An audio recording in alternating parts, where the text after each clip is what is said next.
There are three processes by which the Philippine Revolution is to be advanced. These include the building of the Communist Party of the Philippines, the building of the new People's Army, and the building of the National Democratic Front. The Communist Party of the Philippines was established on December 26, 1968 as the Marxist-Leninist vanguard party of the working class.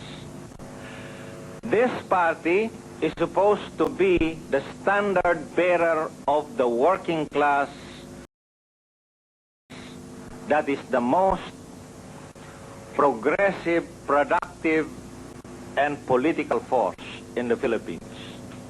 It is true that a minority class, especially only the party which represents it, cannot win the Philippine Revolution all by itself. At any rate, even while there are the forces of armed revolution, there are the legal democratic forces in the Philippines. The biggest of these is Bagong Alyansang Makabayan, or Bayan in short. It has a membership of more than 2 million members in more than 1,000 member organizations. Its biggest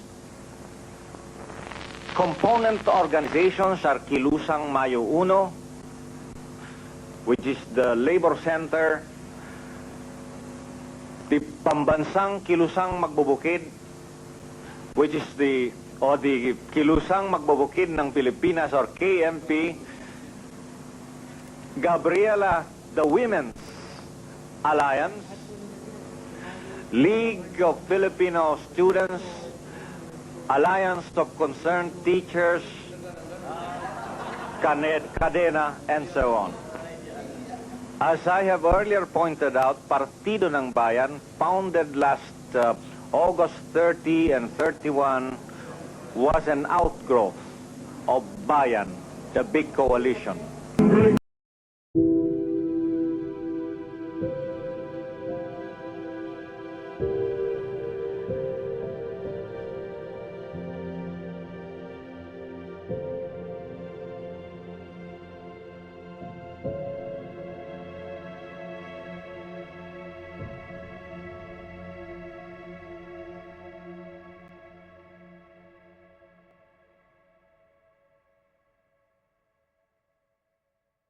And when I came back to Dallas, Texas, I immediately took the telephone and I called Mr. Marcos and I told his Deputy Defense Minister, Mr. Marcos, Filipinos are dying.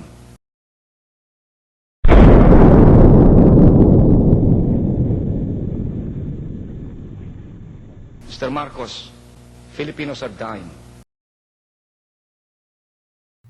So sabi ni Ninoy Aquino, ang mga Pilipino daw ay namamatay. So kanino dapat mamatay? Sa kamay ng militar o sa kamay ng New People's Army?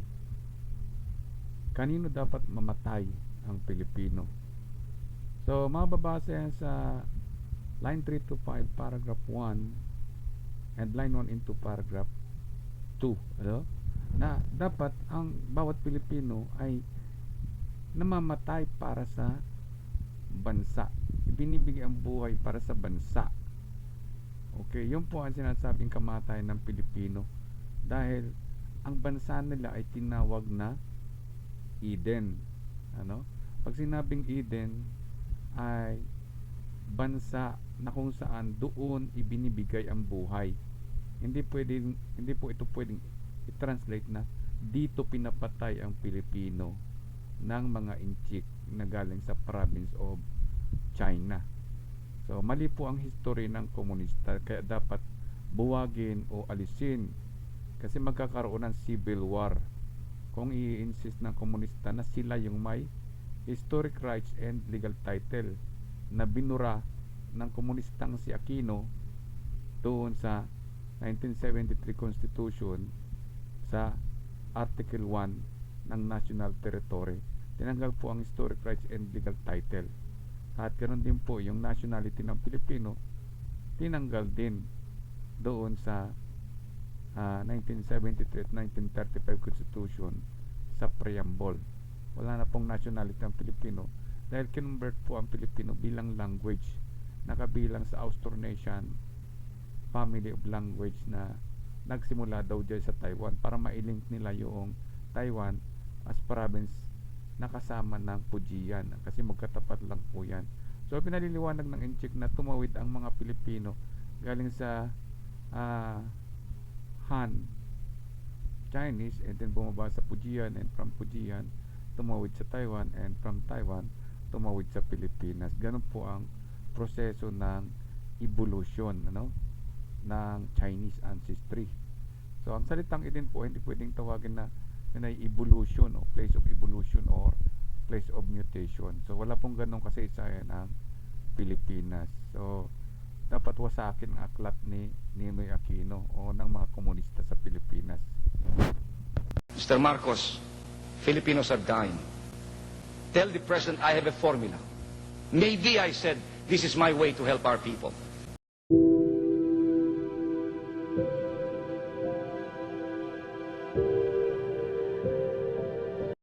And this is a possible breakthrough.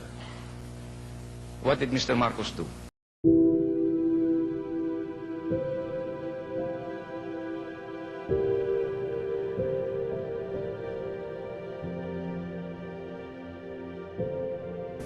Tell the President I said, what he has done to me, I have already forgiven. And I have already forgotten. I have no bitterness against Mr. Marcos. I have no rancor against Mr. Marcos. All I want to do is to help our people stop this bloodshed. So please tell the President I said, I have a formula. In 2 days I said I will be sending him a formula.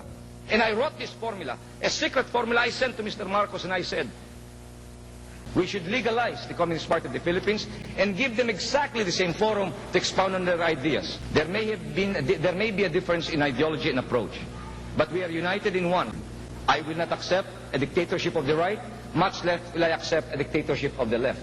I've said in many of my writings that the National Democratic Front, especially its militant arm, the New People's Army, has been instrumental in many social changes in our country. There may be a difference in ideology and approach, but we are united in one. We are united against the dictatorship. My position is very clear. If we will succeed in overthrowing the dictatorship, we should allow every voice and every idea to ventilate their views in the public market. We should legalize the Communist Party of the Philippines and give them exactly the same forum to expound on their ideas. And once they've expounded their ideas and the Filipino people should opt them, then I think we should, in the spirit of democracy, accept majority rule. I will not accept a dictatorship of the right, much less will I accept a dictatorship of the left. But it should be the Filipino people in the ultimate sense who will judge which ideology and which cause that they should endorse. Then the armed force of the Philippines that has become the terrorists of our own people. The soldiers who are supposed to be our guardians have become our custodians.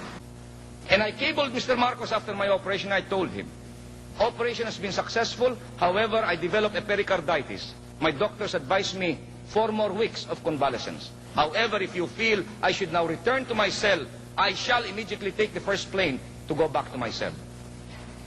Mr. Marcos had General Ver call me and said, pinasasabi po ni Presidente, magpalakas na muna kayo dyan. Take your time, and when you are strong and ready, you can return.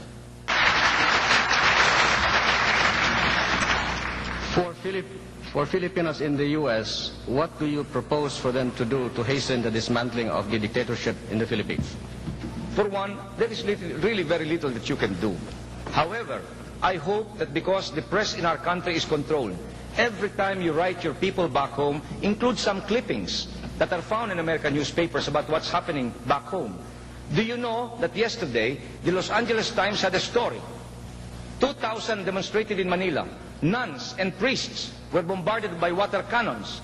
I talked to Manila only this morning. They told me not a single line of the story that has appeared in Los Angeles Times has appeared in Philippine press. Therefore, our people do not know what's happening. There was a clash in Sulu. We knew about it here. But in the Philippines, not a word was said in the newspapers. What can you do, therefore? When you send your monthly remittances, no matter how small, include the clippings so they will be enlightened. How would you explain the severe poverty in the Philippines? Any alternatives? What are its roots and causes? That's the story. There was no deal. There was no other considerations. And when I arrived in America, I want to tell you, I was a very sick man. I had to rest in San Francisco. When I arrived in Dallas, Texas, immediately the doctors brought me directly to the hospital and then checked me. On that Monday, May 12, they gave me an arteriogram. At 1 o'clock that day, my Filipino doctor, cardiologist, Dr. Rolando Solis, came and said, Senator, he said, I'm sorry, but you have to undergo a triple bypass. I said, Doctor, what day is today? Sabi niya, May 12. Tomorrow is May 13, hit me tomorrow. No, sabi niya, no hurry, you can do it on the 14th. I said, no, hit me tomorrow, May 13. Sabi niya, kang bahala. And so he asked me, may I know why you want the 13? My friends, in 1975, I went on a hunger strike for 40 days and 40 nights. On May 5, 1975, my blood pressure dropped 60/40 and they could hardly feel my heartbeat and I had no pulse. And they rushed me to the Veterans Memorial Hospital. On May 13, 1975, on the 40th day of my fast, and that was my pact with my Lord, that I will go for 40 days and 40 nights because I wanted to die. But if you do not allow me to die, I said, then I take it, you still want me to continue, and your will be done. And so, on that day of the Lady of Fatima, May 30, 1975, I ended my fast. 5 years to the day. On May 5, 1980, and all because I wanted to wait for the burial of my doctor, they brought me out to the heart center. And then, on May 13, I was scheduled to have my triple heart bypass. 5 years to the day. I do not know the meaning of those coincidences. And so I told my doctor, hit me tomorrow because I will survive. And so I finished my operation, and I was recuperating. A week later, the international press came out with the story. Mr. Marcos extends indefinitely the stay of Aquino in America. On the basis of that report, I wired Harvard University and I said, I am now ready to accept the fellowship that you offered me. And Harvard University extended the invitation again to become a fellow at the Center for International Affairs. And that's the story. But I have no intention of seeking political asylum in America, as you know. I've always said that I shall return to the Philippines as soon as my Harvard fellowship is over, and I took it only because Mr. Marcos extended my stay indefinitely. But when I was convalescing, and I was receiving hundreds, thousands of letters from all over the world, America and the Philippines, Filipinos sending me $5 and $10 to help me in my hospitalization, sending me little money, token of money for my fellowship in Harvard. There was one underlying note in all of these letters. We waited for you for 8 years. Will you now abandon us? I am a human being, my friends. I have suffered 8 years of imprisonment. I have suffered loneliness like no other man has suffered loneliness in my life. I have been away from my children and my family, and I am financially ruined after 8 years. It is only instinctive for a man to look for his peace. And I debated with my mind, and I debated with myself, and I debated with my wife and my children whether I should go back to the arena of combat. I felt that I already earned my peace. I have done my best. I waited for 7 years and 7 months, and the Filipino people did not react. And they would even give me the impression that they love their chain and their slavery. What can one man do if the Filipino people love their slavery? If the Filipino people have lost their voice and would not say no to a tyrant, what can one man do? I have no army, I have no following, I have no money, I only have my indomitable spirit. But the letters kept pouring in, and they said, we waited for you for 8 years. Will you now abandon us? And so with nostalgia, I recalled the situation in my prison. There in that prison, I shared a cell with a great Filipino. His name is Senator Jose W. Jokno, one of the most respected men in our country, a man who could not be bribed, a man whose towering integrity is a byword with the youth. He stayed with me for 2 years in jail, and then after 2 years he was released. No charges, no explanation. There were 100,000 Filipinos who went through those jails. Hardly 10% were charged. They were arrested without charges. They were released without explanation. That is what happened to our country. And what about the mothers and the children who lost their breadwinners when these people went to jail? In my compound, there were only 4 of us. Myself, Jose Maria Sison, his wife, and Lieutenant Corpus. I did not know that there was another one, a 5th one, who was barely 150 meters away from my cell. I never knew that there was a young man by the name of Sixto Carlos Jr. It was only when I was released that I finally read his poignant story. You know what they did to this man? They tortured him no end for 2 weeks. They kept him in a safe house. They fed him poison, and his body became numb. And finally, he lost his senses, and therefore they cannot bring him back to his family because they took him apart and they cannot put him back together. This young man was a student leader in the UP. He did not see the sun and the moon for 124 days. He was chained to his cot. Jose Maria Sison was chained to his cot. His feet was chained. His hand was chained. You cannot see a more inhuman situation. And I want to tell you, my friends, until you have tasted this loneliness, you will not know what solitary confinement means. They brought me to a mountain hideout in the Sierra Madre and placed me in a box. I had only my brief and my t-shirt. I refused to eat because I thought they were poisoning me. There was nothing in the room, barely nothing. And I had nothing to do but twiddle my thumb. And for the first time in my life, I heard the ticking of every second, and I was counting every second into minutes. And as the minutes marched into hours, and the hours into days, and days into weeks, I knew what loneliness meant. And therefore, as I thought back, that there are still many valiant Filipinos fighting for freedom, fighting for your right to speak. These are the people who are putting their lives on the line. These are people who abandon their loved ones and the comforts of their home, the wealth of their offices, to be able to bring freedom back and to be true to our founding fathers. And so I told my wife, much as we have found our peace and our freedom, I will have to return to combat. And so 6 weeks after my operation, I was still very weak. I went to Damascus, Syria, to meet with our Muslim brothers because I wanted to get to the root cause of this problem. 100,000 Filipino Muslims have already been killed. 300,000 are now refugees in Sabah. More than 20,000 Filipino soldiers have been killed in the last 8 years. And only 72 hours ago, 118 Filipino soldiers were massacred in Pada-Pada. And therefore, I wanted to go there, talk to our brothers in the Middle East, and plead with them to stop this carnage because we are all Filipinos. In spite of my weakness, I went to the MNLF hoping to find a solution. I went to Damascus, Syria. I talked to the Muslims. I did it on my own because I am aggrieved by the bloodshed that has occurred. He told the press that he sent me to Damascus, Syria as his agent and as his spy. And so I stayed on to recuperate in Dallas, Texas. Delegations upon delegations came to me. People whose name I cannot now tell you because their lives are in danger. They told me, Mr. Senator, they said, we have waited 8 years for you. Lead us. We are now ready. I said, with what? With water pistols? And said, no, sir, we are ready. They brought me to their training camps. They took me elsewhere, outside the United States, and showed me. Maybe we are a handful. Maybe we are few.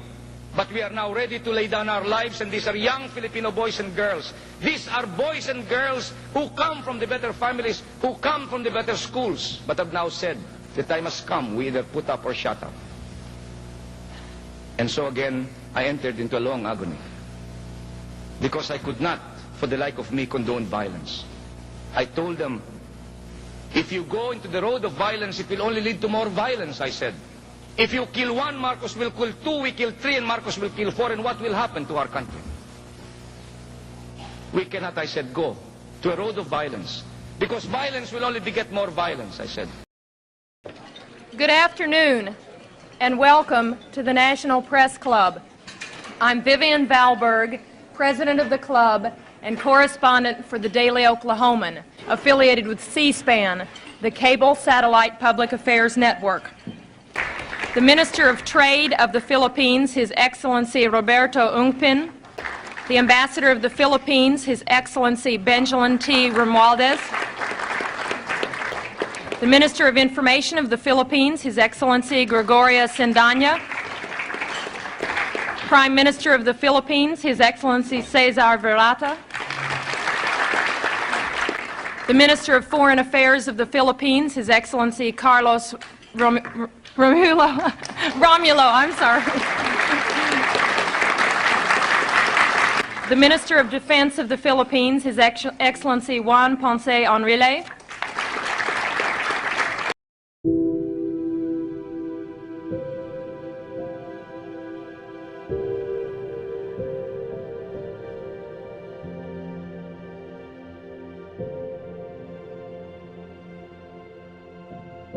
Excellency Juan Ponce Enrile,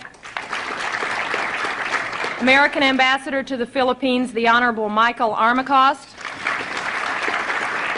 President of the National Press Club of the Philippines, Ben Rodriguez. Our speaker today is the President of the Philippines, Ferdinand Marcos. It has been 16 years since President Marcos came to the United States on an official visit, and 16 years since we first welcomed him to our podium at the National Press Club. When he appeared before us then, he had just been elected president of the former American colony, which became an independent nation in 1946. The president of the press club at that time, Win Booth, remarked at the great warmth of the greeting Mr. Marcos received in 1966 and said, and I quote, "Your very presence reminds us that you and your great people are the faithful allies of our country in time of trouble. And that, sir, is something the American people and the men and women assembled in this room are not about to forget," end quote. But much has happened in those 16 years. In the interim, Mr. Marcos declared martial law, or what he called constitutional authoritarianism, and did not lift it for 11 years. There have been charges of corruption, abuses of human rights, and political repression, and recently the Archbishop of Manila called openly for him to resign. But through it all, Mr. Marcos has remained president, and this week, President Reagan warmly welcomed him, stressing the many common ties between the two countries. The New York Times recently said, quote, "In a country that is deeply sensitive to style, Ferdinand Marcos has it, and it has allowed him to take the sweeping actions that in essence converted the nation from an ill-functioning, raucous but free democracy into his personal fief and seemingly permanent possession," end quote. President Marcos comes to us today as the head of a nation with a long friendship with the United States, a nation considered crucial to America's defense strategies in Asia. We are eager to hear what Mr. Marcos has to say. It's my pleasure to present to you Ferdinand Marcos, President of the Philippines.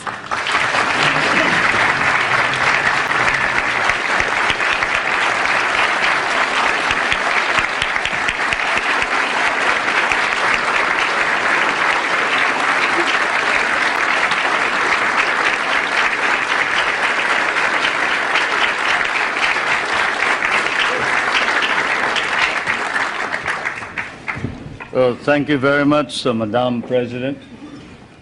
Distinguished guests, my friends. It certainly is gratifying that in the course of my present visit to the United States, I should once again be accorded the opportunity to meet with the people who understand me or misunderstand me most. I'd like to thank all of you. I remember that our relationship, the relationship between the two countries can be opened up at one of 2 points. by the historian or the curious investigator into world events. One, the military, which was Admiral or then Commodore Dewey, sinking the Spanish fleet under Montojo on May 1st, 1898 in Manila Bay, and with the help of the Filipino revolutionaries under General or President Emilio Aguinaldo, who then proclaimed the first Philippine Republic. Incidentally, President Emilio Aguinaldo was the grandfather of Prime Minister Cesar Virata, who is here.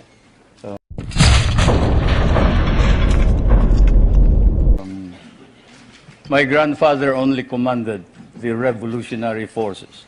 We have changed places since then. Either that point of entry is chosen or the more sedate commercial one 100 years back. 1796, the brig Austria, sailing out of Salem, Massachusetts, towards Lisbon, and then to Manila, selling her wares there for 5 months, carrying that amateur and self-taught mathematician and navigator, Nathaniel Blow-Ditz, whom you must have heard, who later, in 1806, authored The Practical American Navigator, for he had discovered the simple way of determining longitude through the long voyage across the Pacific. The American government bought the rights after 2 editions, and it has become standard text for all those who study salesmanship from Kings Point to Annapolis. Either way, it has been dramatic and historic, and it was always to be so.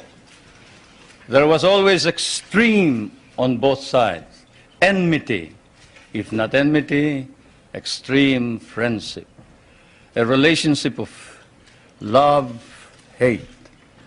And this is my fate and destiny. I need not go any further. I'll wait for the questions, and now I am ready for interrogation. Thank you, Mr. President.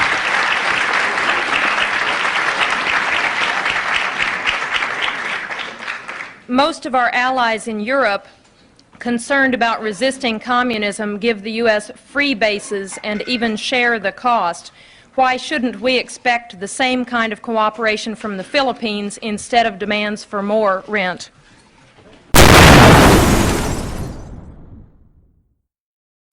By constitutional mandate, social justice is a matter of national policy and a priority objective of government. And this is why one of the first reforms was land reform. You know, when I proclaimed martial law, I didn't proclaim martial law alone. It is made to appear as if I just signed the decree and said, I impose martial law on each and every one of you. No. I asked the legislature to please pass a law proclaiming martial law because there was anarchy in the country. Now, let me say this. The opposition was strong, and they were members of the Security Council, and somehow they had adopted a resolution which required that there be a unanimous vote for the armed forces to be able to move. And therefore, the armed forces was immobilized. At the same time, I asked the opposition party to come and join me in a coalition government. I offered one half of the cabinet. And of course, they laughed at me and said, why should we join you? We're going to take over the government. By the time you are through with the exercise, you're dead, politically and otherwise. So, and they refused to join me. I asked the advice of the judiciary I asked the Supreme Court justices, the Court of Appeals justices, and the members of the private sector. And all of them told me there's only one man who can proclaim martial law, and that is the President. And you are it. You are the only one who can proclaim martial law. This is why I must carry this particular mark in our history. I could not have transferred it to the legislature. Why? Because the legislature did not have the power. What does the Constitution provide? The President shall be the Commander-in-Chief of the Armed Forces of the Philippines, and he may order the armed forces out to quell any disorder, riot, rebellion, invasion, insurrection, and in case of invasion, insurrection, rebellion, or imminent danger thereof, when the public safety requires it, he may suspend the privilege of the writ of habeas corpus or proclaim martial law throughout the Philippines or any part thereof. What does that provision provide? It provides that only the President can proclaim martial law. I repeat, that is why I had to assume responsibility. And I am not one for shirking duty. The people said there was necessity for proclaiming martial law. And the people said, you are the only official who can proclaim martial law. So I proclaimed martial law, and I sincerely believed that it was necessary to proclaim martial law to install order and stability, because there was complete anarchy throughout the country at the time. Now, therefore, at that particular period, shall I tell you that we almost turned communists because you refused to recognize us? Shall I tell you that I had a difficult time stopping my guerrillas, 25,000 of them, from joining the communists? Now, we established land reform. We were fighting a group known as the Hukbalahap, Hukbong Nagpapalaya ng Bayan. It was socialist inclined. It was leftist. But they were friends of mine because we had fought in the Second World War together. And so I approached them and I said, look, I'm going to establish land reform. If you're fighting for land reform against the feudalistic agrarian system, then you must join me. And they did. I want to introduce to you the leader of that rebellion, who is now present and is a part of the government, Mr. Luis Taruk.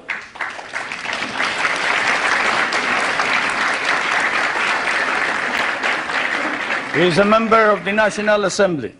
One reason why he ran to the hills, according to him, was he was elected as a member of the old legislature and he was not recognized as such. He and the others. Now I want to introduce to you another leader of the Free Farmers Federation, which is also composed of farmers who wanted reform, but who are fighting for reform, but who are now joining in the effort to establish political stability and economic prosperity throughout the country, and who was Dean of the College of Law of the University of Ateneo, but abandoned his deanship in order that he may join in the effort to attain the noble mission of this new society. I refer to National Assemblyman Jerry Montemayor, President of the Federation of Free Farmers of the Philippines. I would like to introduce also to you a young man who was very active against the government in 1972 and who paraded around the streets raising the flag of the Communist Party and organized the Kabataan Makabayan, which is the red organization of the youth. And this man is Nilo Tayag. Is he here? Anyway, he is somewhere around here. But they have all joined, all these activists, to prove to you that all these stories about our being oppressive against our enemies and our friends, they've all joined the government to help reform and drive out all the corrupt people in the government. So what was the status of our government. Our government was immobilized, impotent. The armed forces could not move out. The industry was not at all in any way moving. There was no income coming into government. Everybody was running away. They burned the U.S. Partly burned the U.S. embassy, tried to burn it anyway. They tried to kidnap the American ambassador. American ambassador was Byroad, Ambassador Byroad.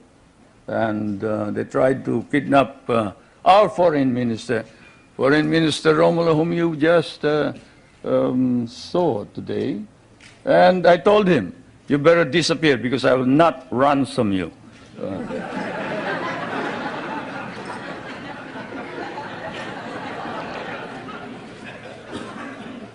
But whatever it is, they burned the Manila International Airport, they bombed the Supreme Court, they bombed the Constitutional Convention, they bombed the City Hall, they burned part of Malacañang Palace, they attempted to kidnap my children, they attempted to kill the President 8 times. There was, of course, an attempted assassination against the First Lady. You all know about that. And this required that I immediately act on it, and so I did. That's what's happening in the countryside. Not all this talk about corruption and this, or these ridiculous statements about people in government enriching themselves. When you have activists like Luis Tarok and Jerry Montemayor and Nilo Tayag, and these men who were ready to kill the president, but who now says that the reforms that are being instituted are for the good and welfare of the country, you don't engage in any of this foolishness that you talk about.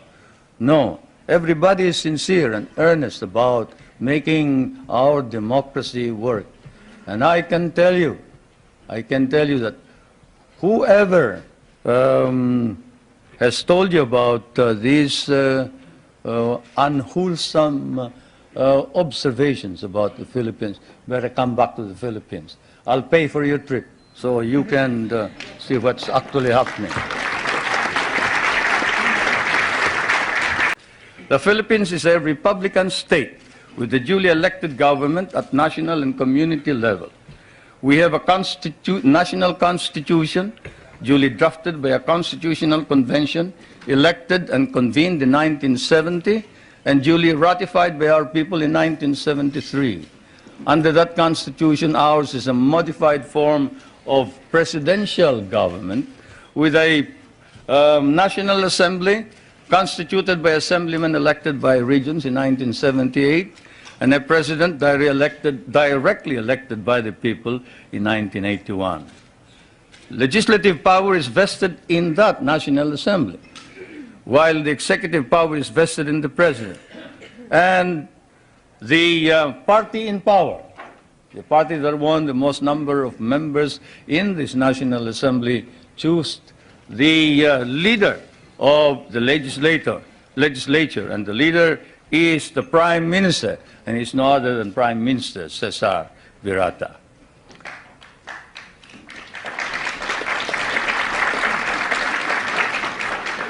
We have an independent judiciary which is under the full supervision of a Supreme Court. While it is claimed that human rights are not protected by the courts, or that civil rights are not duly enhanced by the Constitution, because there is no way of seeking, say, the remedy of a writ of habeas corpus. The truth of the matter is anyone can petition for a writ of habeas corpus in the Philippines. In fact, all those who have been apprehended as having brought in hundreds and hundreds of firearms bought from the PLO and other sources, and who have bragged openly in the television when they are caught that they were the leaders of these rebel groups, and who later changed their tone on the advice of their lawyers, went to the Supreme Court and were able to obtain an order from the Supreme Court for the Philippine government to bring the bodies of these people before the Supreme Court, which we did. There is not a single man who has filed a petition for a writ of habeas corpus who has not been able to compel the government to bring the body of all those petitioners to the Supreme Court. In fact, the Supreme Court ordered an investigation on the allegations of torture, and the results were negative. The doctors testified that they examined all of these persons, all these petitioners, during the period of confinement, and they never complained about any mistreatment or torture, and some indiscreet remark indicated that this was merely said on the advice of the lawyer as a preparation for defense in the criminal trial. Now let's review the overall measures. All measures that have been issued by the President were issued at his instance alone? No. They are issued after a meeting of what is known as the party caucus. You who have studied constitutional law know that in a modified parliamentary or presidential form of government, the President actually doesn't make the decisions. He may lead the party, and therefore in the caucus he may exert influence in the caucus, but the caucus decides what is going to happen, what is the policy to be adopted. In fact, our Constitution institutionalizes this procedure and states that the program and policy of government shall be adopted by the cabinet, submitted to the President for approval, but shall be responsible to the members of the National Assembly or the Batasang Pambansa, and for which the Prime Minister must stand. If he is rejected, then he must quit, he must resign, and a new Prime Minister must be appointed. Now, all cases are appealable to the Supreme Court, including cases of security against the state. We have a system of local government and administration throughout the country. In all, there are 73 provinces, 60 cities, 1,502 municipalities, 42,000 barangays, in each of which there are regular elections. Barangays are the villages. We just had elections this year. The election for president occurred in 1981. Under the Constitution, the people have a right of recall. They can recall anyone who has been elected by 1/5 of all the voters who voted in the last elections.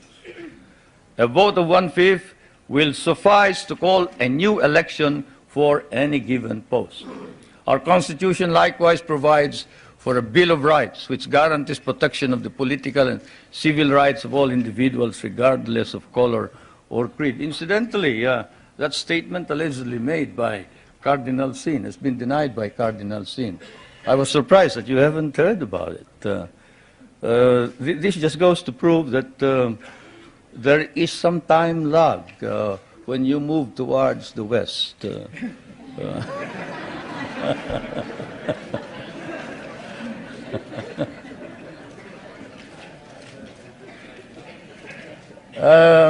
Cardinal Sin, when he arrived in the Philippines,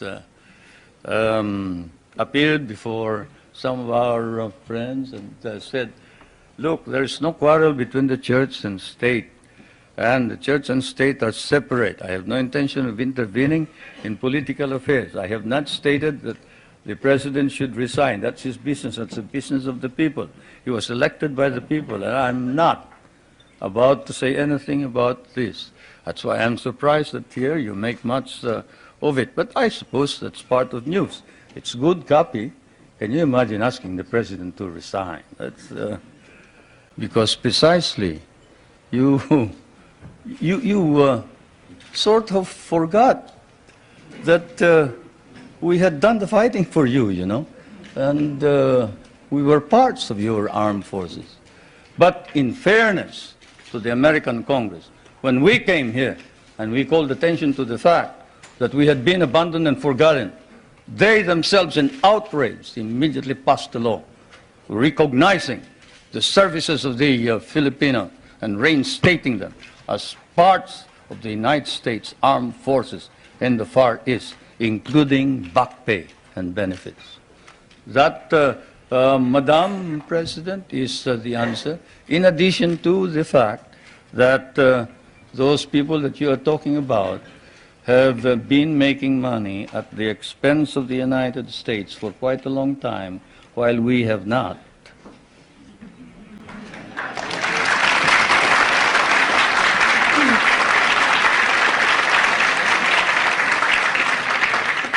After the attack on Pearl Harbor, U.S. bases in the Philippines could not be defended.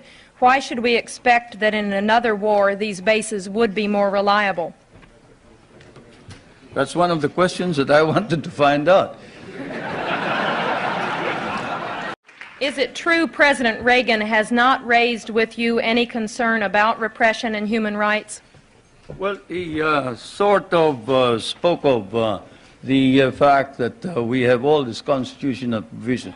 But we did speak of the fact that we must maintain and enhance human rights in general. But this fault finding that we found in some of these reports before isn't there.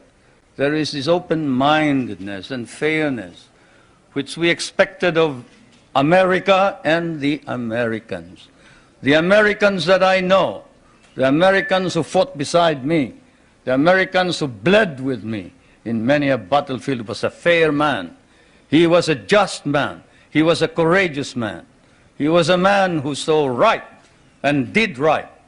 And it is not fair to accuse the Philippines of any violation of human rights when there has been no violation. Though if there has been any violation, we punish those who have violated.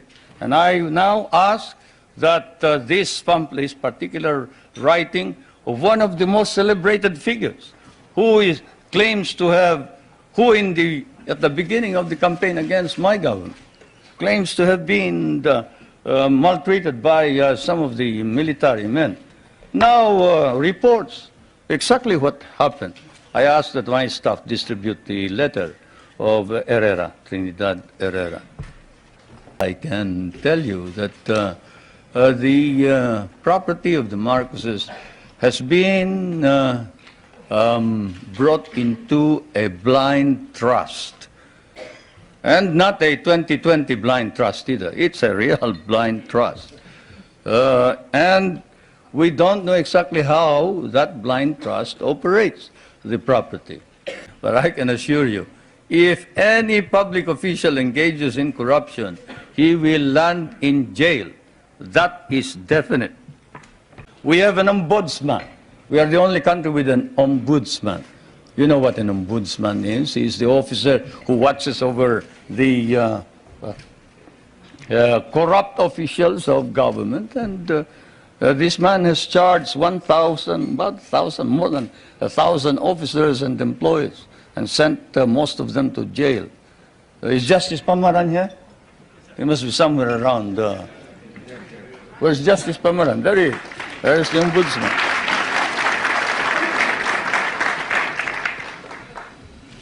And we have not deprived anybody of private property. On the contrary, while we are a free enterprise society, we have an egalitarian base. We recognize private property, encourage private initiative. And our Constitution explicitly recognizes the importance of developing the national economy and protecting the patrimony of the nation.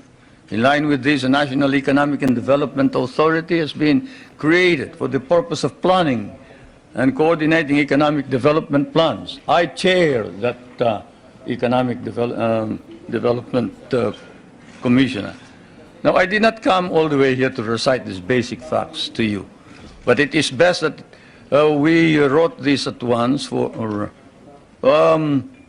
they form an important background of understanding the developments in my country.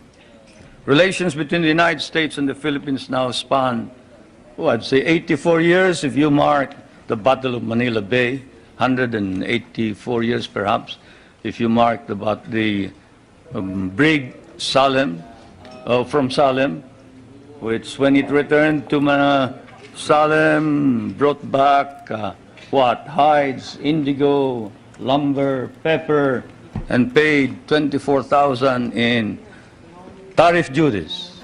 Many things don't change, not even tariff duties. Anyway, the trade between our countries is covered by a trade agreement. The military and security matters are covered by 3 agreements. Those agreements are, and I will now ask our friends in my staff to distribute these agreements to you, or as many as can receive them. These agreements are the Mutual Defense Pact, the Military Assistance Agreement, and the Military Facilities Agreement, which is due for review this coming year. President Reagan and I have agreed with the members of our cabinet that the review will start in April, probably we'll finish it by August.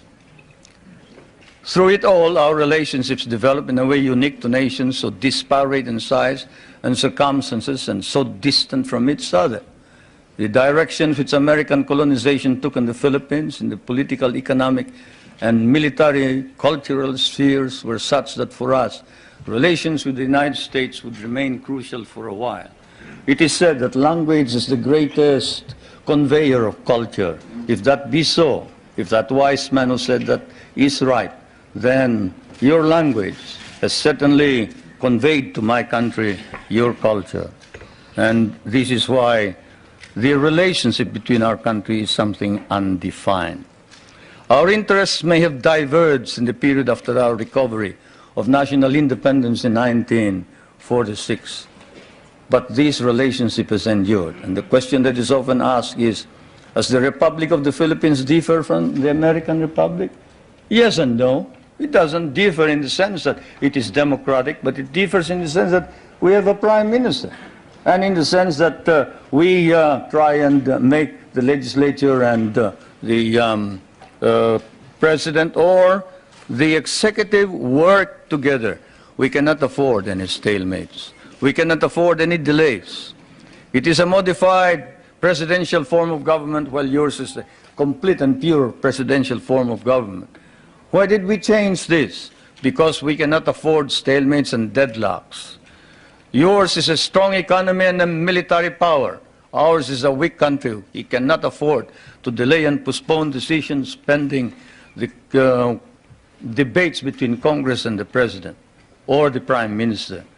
The poorer third world countries cannot.